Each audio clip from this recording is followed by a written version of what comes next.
নমস্কার বন্ধুরা, আমার চ্যানেলে আপনাদের স্বাগত। আজকে আমি বানাবো সয়া সস। সয়া সস প্রত্যেকের ঘরেই থাকে।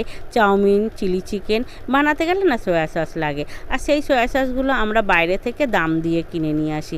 কিন্তু আমরা না এই সয়া সসটাই না ঘরেই বানিয়ে নিতে পারি, আর ঘরে থাকা কিছু উপকরণ দিয়েই। তো প্রথমে আমি একটা কড়াই গ্যাসে গরম করতে বসিয়ে দিয়েছিলাম। তার মধ্যে 100 গ্রাম চিনি দিয়ে দিয়েছি আমি। গরম কড়াইতে চিনিটা দেওয়ার সঙ্গে সঙ্গে না গলতে শুরু করে দিয়েছে। এভাবে গলে না তরল হয়ে যাবে। এতে জল টল কিছু কিন্তু আমরা দেব না, শুধু চিনিটাকে এইভাবে নাড়ালেই আস্তে আস্তে দেখছেন তো গলে জল হয়ে যাচ্ছে। এটাকে ভালো করে নাড়াতে থাকবো অনবরত। নাড়াতে নাড়াতে না ঠিক এরকম জলের মতন হয়ে আসবে, এবং আস্তে আস্তে না ঠিক যেমন ক্যারামেল তৈরি করি আমরা, ঠিক অমনি কালার এসে যাচ্ছে, দেখেছেন তো ক্যারামেলকের মতন। তো এটাকে ভালো করে আমরা নাড়তে থাকবো। এই সময় না অনবরত নাড়বো এই কারণেই যে নিচেই যেন আটকে না যায়। নিচেই আটকে গেলেই পুড়ে যাবে, আর পোড়া গন্ধ এসে যাবে, তিতেও হয়ে যাবে সয়া সসটা।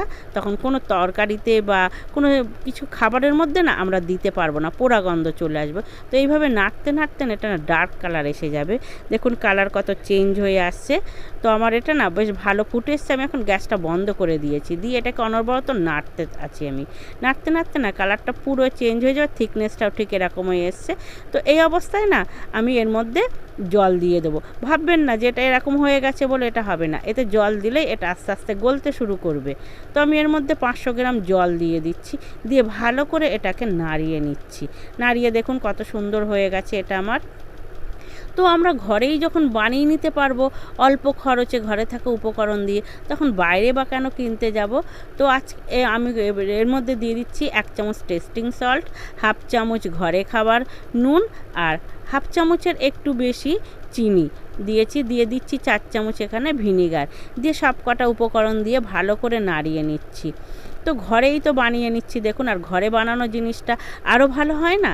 তো আমার এটা মানে আপনাদের সয়া সস বানানোটা কেমন লাগছে সেটা আপনারা কমেন্টে জানাবেন, আর আপনারাও বাড়িতে বানাবেন, কেমন হয়েছে সেটাও আমাকে কমেন্টে জানাবেন।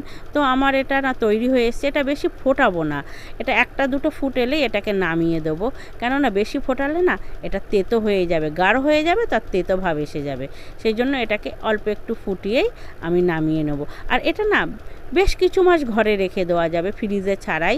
তো আমরা এটাকে এইভাবে বানিয়ে নিয়ে আমি এটাকে রেখে দেবো। আর যখন ব্যবহার করব, তো দেখতেই তো পাচ্ছেন এটার কত সুন্দর কালার এসছে, ঘনত্ব এসছে বেশ ভালো। এর বেশি আর ফোটাবো না, এটাকে আমি অন্য একটা পাত্রে এবার ঢেলে নেব। তো বন্ধুরা, আমার এই সয়া সস বানানোটা আপনাদের কেমন লেগেছে এটা কিন্তু কমেন্টে জানাবেন। দেখছেন তো কত সুন্দর কালার এসছে। ঘরের তৈরি জিনিসের একটা মূল্যই আলাদা হয়। আর ঘরে থাকা উপকরণ দিয়েই আমরা খুব অল্প সময়ের মধ্যে, স্রেফ মিনিট 5 সময় দিলেই এটা তৈরি হয়ে যায়। দেখছেন তো আমি এটা কত অল্প সময়ের মধ্যে আমি বানালাম, আপনাদেরকে দেখালাম।